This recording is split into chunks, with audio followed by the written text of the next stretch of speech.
Are you having a hard time figuring out what to get Dad for Father's Day? You should check out Row 1 Brand's Vintage Pictorum Gallery.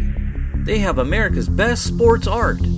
With over 7,200 historic sports prints, you're assured to find something unique for Dad this Father's Day. Instead of a boring old tie, get him a historic baseball photo taken by Henry High Sandom at the historic Polo Grounds Stadium in New York City during the 1894 Temple Cup. Or, if he's an NFL buff, check out the 1963 vintage NFL poster. These are so good looking that you'll be amazed how they turn out. Shop now at sportshistorynetwork.com/row1 and save 15% off your order.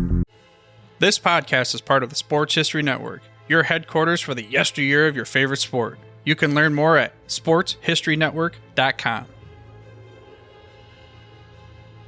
Hi, folks. Welcome to another edition of the Pigskin Past. My name is Joe Zagorski. I'm your host. And tonight we're going to be talking about the 1974 New England Patriots. Now, the NFL is replete with numerous teams over the years who have had good starts to a season and bad endings to the same season. But perhaps none of those best of times, worst of times seasons can compare to what the New England Patriots had to deal with in 1974. The Patriots of 74 were saddled with one of the toughest schedules of any of the 26 teams in the NFL at that time. There were 26 teams.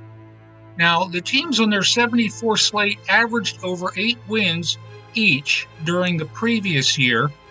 And moreover, the Patriots had to play 5 playoff teams from 1973 during their 1974 season.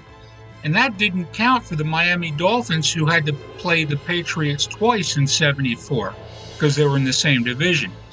Now, there were a lot of cards stacked against second-year head coach Chuck Fairbanks as his team entered the 1974 regular season. But that didn't matter, especially during the first half of that season.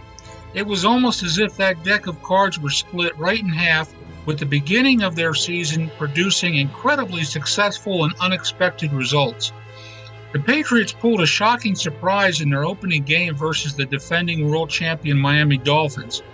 New England's 34-24 upset over their division rivals at Schaefer Stadium was looked upon by most NFL experts, however, as just a little bit more than a fluke more than anything else. But New England proved that such was not the case during the next 4 weeks. They built up a 5-0 start to the 74 season. Successive victories over the New York Giants at the Yale Bowl was by a modest score of 28-20, and that did little to prepare anyone for what was to occur the following week when the Patriots took on the powerhouse Los Angeles Rams. Back in that year, when you held the defending NFC West champions to just 2 touchdowns, you were making a statement. And that is exactly what New England did in their 20-14 win over the Rams. And those fans who felt that this Patriots team was a fluke were gradually starting to see the error of their thoughts. In the next 2 weeks, Coach Fairbanks' team routed the Baltimore Colts 42-3 and the New York Jets 24-0. Now, New England was on top of the AFC East with this surge of victories, something that nobody could have predicted at the onset of the 74 season. But despite this fact, a troublesome truth befell the Patriots, a problem that seemed to inhabit all rosters across the league. And that distinct problem was injuries. And not just any injuries, mind you, but injuries to several key players. Starting wide receivers Darryl Stingley and Randy Vitaha would both be sidelined for their Week 6 game, a grudge match against a division rival, the 4-1 Buffalo Bills. Now, New England's offense showed their faults for the first time of the year in their 30-28 loss to the eventual AFC wildcard winning Bills. The AFC East was now tied between those two teams, the Patriots and Bills, at 5-1. Now, championship teams all throughout league history can often be distinguished from the other also-ran teams by their ability to bounce back from a tough defeat. This the Patriots did in a noticeably big way in their Week 7 game up in Minnesota.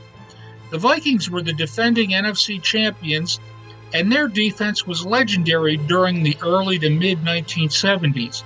The Patriots, however, displayed a come-from-behind character in this game.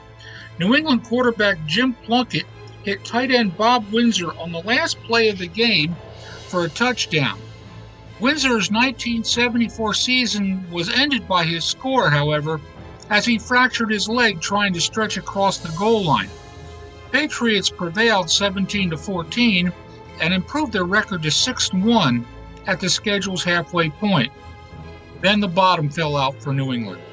Buffalo came into Foxborough, Massachusetts, and the Pats were smarting for some payback from their loss to the Bills just 2 weeks previously. That did not happen, however. Buffalo once again made enough key plays, especially at the end of the game, to post a 29-28 victory. It would be the Bills, not the Patriots, who had advanced into the AFC playoffs as the conference's wildcard team. New England's downward spiral continued during the second half of the season, and that included bitter losses to the Cleveland Browns, New York Jets, the Oakland Raiders, Pittsburgh Steelers, and the Miami Dolphins. While losing to the Raiders, Steelers, and Dolphins was certainly excusable, falling to the mediocre at best Browns and Jets was not. The result was what most experts predicted from them at the beginning of the year, when the word fluke was heard from many stations. From an incredible start to the 1974 season to a miserable ending, the Patriots took a ride on a seesaw. They finished this best of times, worst of times year with a 7-7 record. Thanks again for listening in to Pigskin Past. I'm your host, Joe Zagorski, and I look forward to talking to you again next time.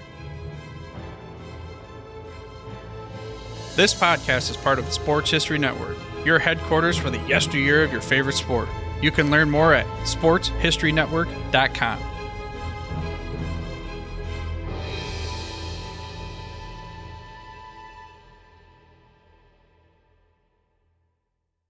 We here at the Sports History Network proudly partner with 26 podcasts, all revolving around the history of sports. But did you know that many of our hosts were sports history authors way before they started their shows? It's true.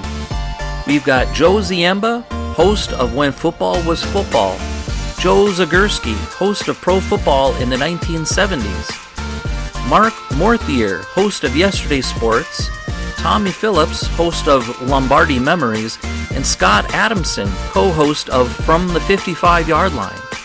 All these authors have many books for you to choose from. To check them out, go to our website at sportshistorynetwork.com/sportshistorybooks. Pick up your copy today. Soundtrack provided by Kevin MacLeod of filmmusic.io.